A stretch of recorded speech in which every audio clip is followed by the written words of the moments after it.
Network Television proudly presents the 1986 Goodwill Games from Moscow and from Madrid.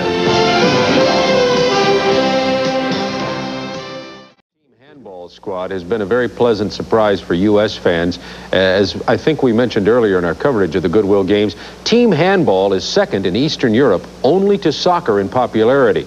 It is not very popular in the United States in terms of economic support, financial support. The teams have to really look hard into other sports to even recruit athletes to play team handball. It's kind of a combination of soccer, of basketball, a little bit of the moves that you might see in hockey. It's played on a court like basketball. You run some, dribble some, throw the ball into the goal. You have a goalie much like soccer, just to familiarize you a bit in case you haven't seen it. The United States men's team, in the history of international play at major tournaments, had never won an international medal, and they have qualified for that now. So we thought we would regroup the entire team handball picture and have Craig Sager offer you this report on team handball. Team handball took place really at two places. We're going to visit a venue of one of the two. This is the CSCA, that's the Red Army Sports Complex, is in the northwest area of Moscow. They also played at a place called the Dynamo Stadium. But let's go now for our report on team handball to Craig Sager.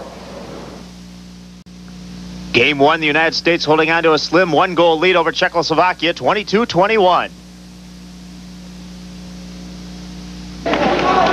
These are tense moments. Goss with the ball. And what a shot and a goal by Steve Goss. The goalie never saw the ball, and that salts away the victory for the U.S. Steve Goss puts it in with 19 seconds to play. The U.S. men with a two-goal lead. All they have to do is hold on to this lead in the final seconds. What a shot by Steve Goss. Czechoslovakia, though, has time to come back and get a quick score and hope for a turnover and try to have the ball back. Here's a penalty shot coming up against Billy Kessler. And a kick save by Kessler. The third penalty saved by Billy Kessler. And that should do it. The United States men with the ball. Greg Marava looks up, and that's the end of the game. The U.S. men with a major upset, Peter. Well, it is probably the best game that I've seen our team play. And it bodes very well for the rest of the tournament. 18 seconds to play in the game. The United States up 21-19. And the U.S. has the ball. That's McVeigh over to Buning. Buning coming in. He puts it up, and it's in. So Jimmy Buning scores with 5 seconds to play in the game. That made it 22-19. That's the end of the game. Buning scoring just before the buzzer. The U.S. winning its second game in a row. Victories over Czechoslovakia and now Iceland. Marava to Jakovic. Jakovic around to the right side to Steve Goss in the corner to Joe McVeigh. Back to Goss. Goss to Jakovic. Jakovic takes the shot, and it's good. Bob Jakovic scores, and it's now 14-12. Excellent. Bob Jakovic, the Russians are playing him to pass. They're giving him a little freedom, but Bob takes the ball. They're expecting the pass back, but Bob takes the shot instead and hits the inside left post.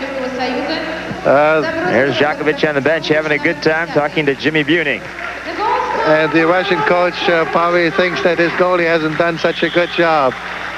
They put in back the #1 goalie who was very good in the first half. Well, it's like in baseball, knocking out the pitcher, right? Has to give the United States some confidence. Tushkin drops it off to Vasilev. Back to Tushkin, and his shot is good. Put it in under the feet of Billy Kessler. And that makes it 15-12, the Soviet Union on top. The U.S. with the ball and a big advantage, but they are trailing 20-19. The pass goes into Story. The shot is blocked by Goliat.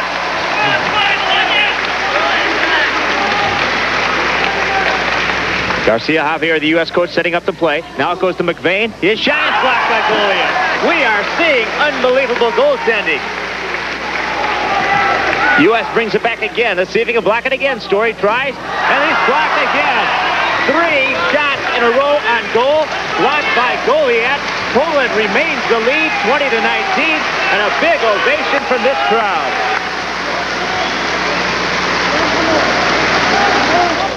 And you're exactly right, Peter. The score 25-17. The Soviet Union leading Poland, just over 2 minutes away from a silver medal for the United States. As this Soviet team has come out playing to win, trying to go undefeated in this tournament. Their backcourt has been working. Their goalies have been outstanding. There's a goal by Sergei Rybakov. That makes it now 26-17. This is a round-robin tournament. Rybakov gets the goal. The Soviet Union off to a big lead. And obviously having this game in control, looks like a Soviet Union gold medal coming up. And the silver medal for the United States, the first one ever. The United States has been playing team handball since you introduced it in the country back in '59. Did you ever think it would take this long before the U.S. was competitive in world play? We certainly hoped it wouldn't take that long, but now that we're there, we really are close to the top of the world. Our goals right now are the World Championship in Italy next February, the Pan American Games in August in Indianapolis, and then on to the Olympic Games in '88 in Seoul. This is Poland with a ball. We mentioned a lot of the players throughout this tournament. Alexander Tushkin, the great one from the Soviet Union. He had just turned 21 the other day. Why are our players so much older? Our players like 29, 30 years old. It takes so long to get experience in handball. Our players started with before the 1980 Olympic Games. They have is a veteran crew from the 1984 Games, and quite a few of them are ready to retire to go back to their normal working life. We are looking for players right now, young players, to replace the older ones, and we have a crew working at Colorado Springs, trying to give them international playing experience in the next year to have them ready for the Olympic Games. These two teams you see right here, these players have been competing. There's a goal by number 9, Andrzej Maluszkiewicz, and that is a great assist by Leslie Zauba from the Polish team. These guys have been playing this game for most of their lives, whereas our team members usually don't start until after their basketball careers over in college. Yes, we start trying to pick them up. Most athletes that are good enough to play on our national team are varsity athletes in college, and so we get them after their college career is finished. That's the end of the game. That goal doesn't count. The final, the Soviet Union winning the gold medal, 26-18, but more importantly, it means a silver medal for the United States, and there's Joe Story at 5'7", receiving the first medal ever for a U.S. athlete in handball. Joe Story, the team captain, the oldest member of the team. He has been working very hard for this medal. There's the rest of the team, goalkeeper Rado Shida, and Jimmy Buning, your son. That must be a proud moment for you as the father. It certainly is. Of course, you're proud of all these people. You've been working with them for years. This has been a great team. Every member of the team has been working so hard. They're dedicated athletes. They're thinking nothing but being excellent in handball.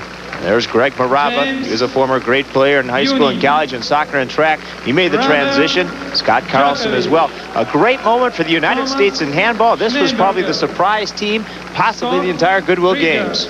We have surprised the world. The International Handball Federation just is amazed at the sudden rise of the U.S. Handball Federation.